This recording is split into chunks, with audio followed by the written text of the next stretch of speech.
And today I'm gonna take you to a house tour inside one of the Meterland's houses under the Elegant Homes series. So this one is called the Sofia. Ayan. So pangalan pa lang, you know naman that it's a bit more upscale. And just to let you know, the Sofia has around 61 square meters floor area. And right now, this one in particular is sitting atop a 92 square meter lot area.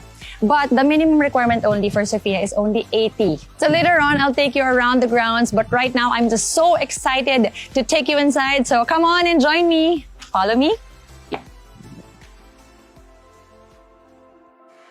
Nice!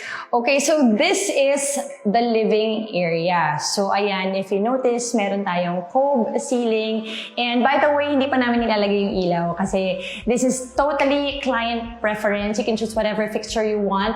Kasama lang talaga yung mga pin lights because here at the Meterland, syempre, client preference always comes first. Alright, so let's start with this wall. Like I said, this is our living area. And this is ideally where we will put our TV. So if you notice, meron na tayong abang na pang cable. And we also have our sockets. And then over here, we have our uniform switches. Ayan. Alright. And then moving on, we have our signature corner window. And then also, if you notice, we put the awning. Here's the second panel, the awning window. Ayan. Let's open that. There. And that's also for safety. And then right here, we can put our couch. Alright, and then over at this side, another area na naka-cove ceiling. Again, wala pa tayong fixtures because that is totally up to you. Now, what I like about this area is, this also suggests already saan mo ilalagay yung dining area mo. So, let's put it here in the center. Ayan. So, here on this side, we have our access to the outside, but let us get to that later on. Let us now first go to the kitchen area. Alright, so right here, you see meron tayong mga panel board. Now, what's great about this panel board is naka-divide na siya. Okay, so the bottom part is for the ground floor, the second part is for the second floor, and yung third part naman is for the overall. So, anong maganda dyan? Ang maganda dyan is pwede mo na lang piliin ano yung mga power switches na i-on mo. So, for example, if you want the ground floor lang yung going, and then patayin mo lang tong second one. But if you want the second floor lang yung nag-on, then you can turn off the bottom one. So that's really a great feature. So here naman, on this side, is where we would suggest only because again, you know, client preference where you want to put it. But right now, we're suggesting that you put your refrigerator here.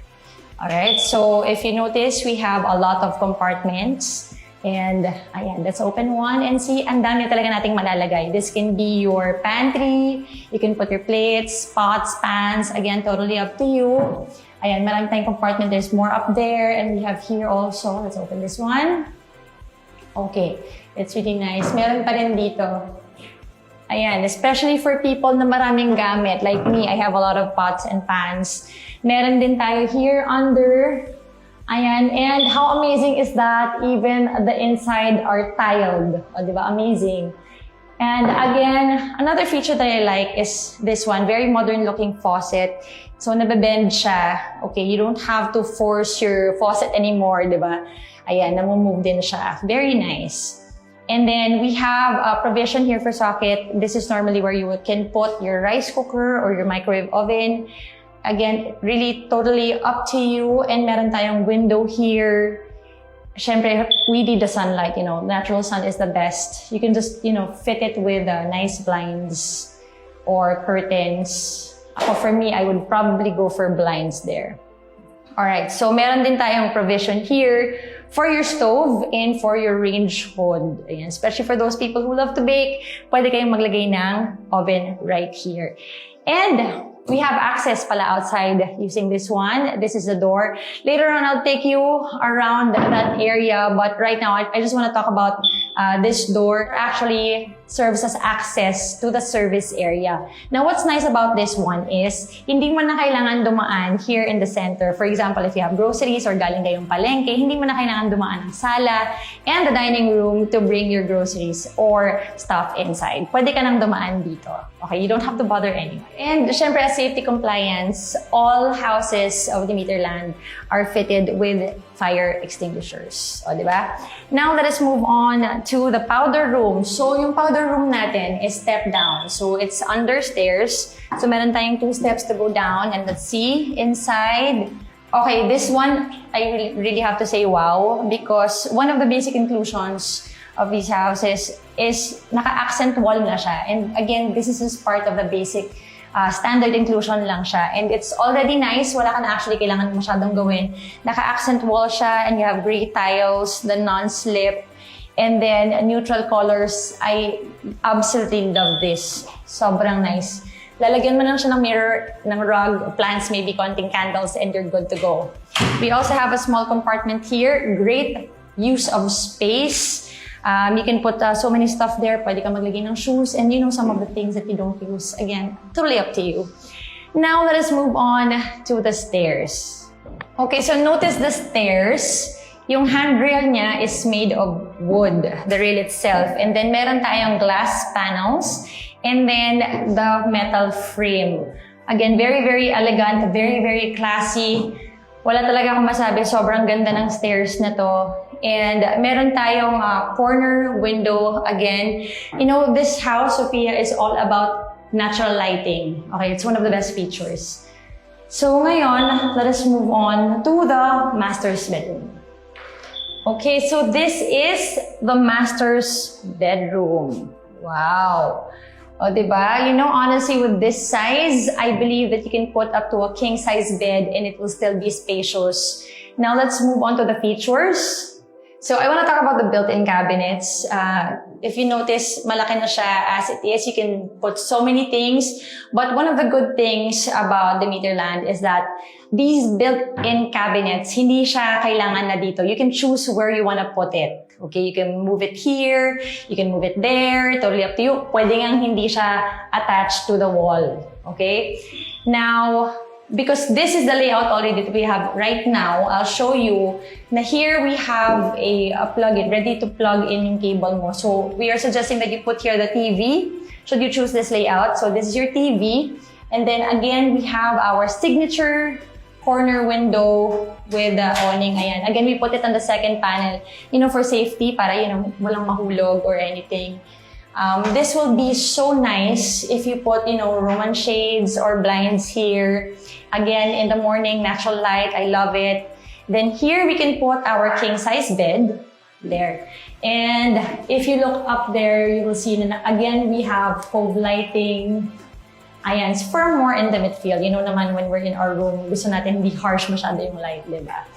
Alright, so this is the master's bedroom. Now, let us move on to bedroom number 1. Alright, so this is bedroom number 1.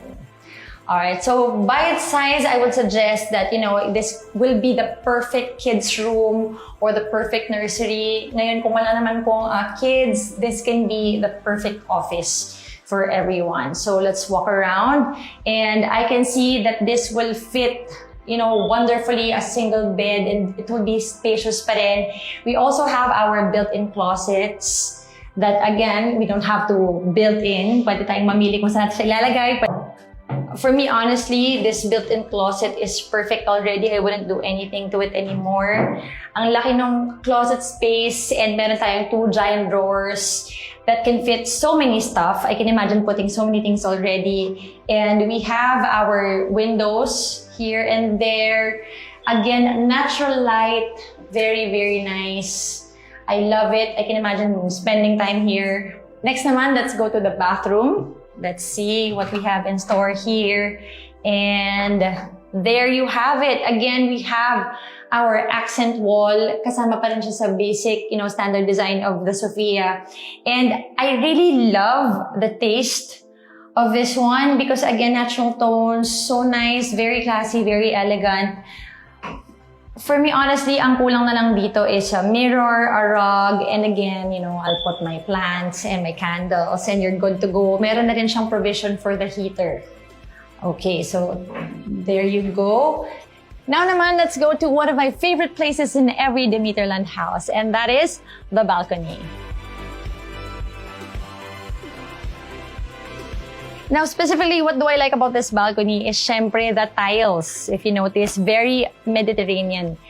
And I love also the scenery. I can imagine, having coffee here in the morning. And syempre, kahit summer, imagine sobrang init sa labas. But right now, it's really not. It's very cool because of the wind. And there, sobrang ganda lang talaga ng area na to. And did you know that some clients opt na i-extend itong balcony nila? You can actually do that up until where you can cover the carport.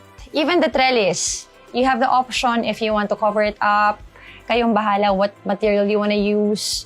And you can also extend this one. Now, with that kind of space, I can imagine putting a table, turning it into a small lanai. Especially me because I have pets. I can have them here, join me, and again, have coffee in the morning. And with that, I believe it is now time naman to go around the house sa labas. So let's go. If you're someone who loves to entertain, then you will absolutely love this part of the house. This is the lanai. So this one, you can put, maybe tables, chairs, entertain a few guests.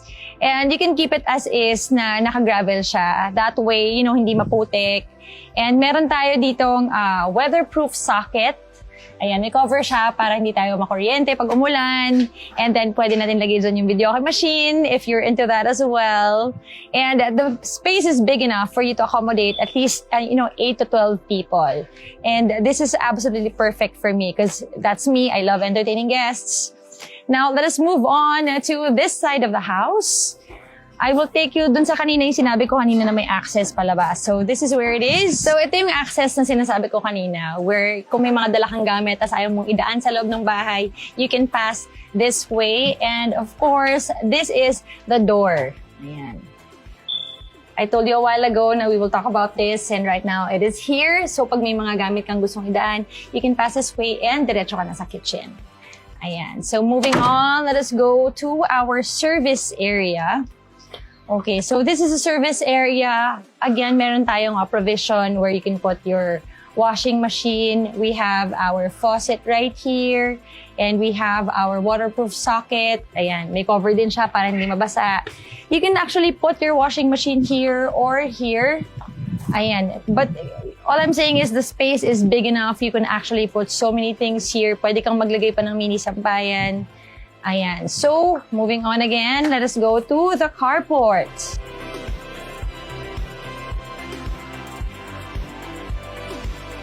So, the carport, ayan. What's nice is the tiles. If you can see, it's very Mediterranean. I love, love, love the design. It's very classy, very sleek. Meron din siyang its own faucet.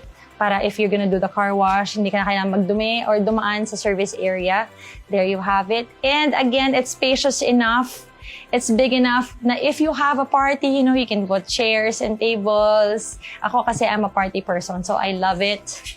There, and meron din tayong waterproof socket right here with a cover. And like I mentioned earlier as well, if we extend the balcony, magkakaroon to ng roof na extended as well. So you can do that. So if you notice, it can comfortably fit one car. And syempre, hindi lang yun. Pwede tayong maglagay ng bike on the side. We can also put our toys here for our kids, especially for those na mahilig sa mga outdoor sports. Now, let's talk about this area.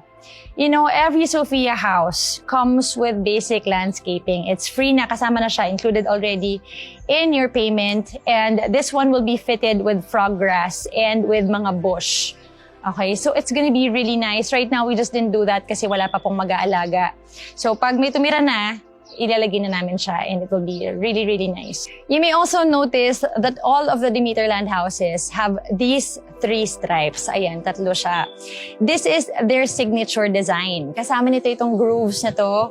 You will see this and it not only adds, class and elegance to every design. For me, it just brings out, individuality and it's really nice, especially here at the Sofia. So I hope that's something that you like as well.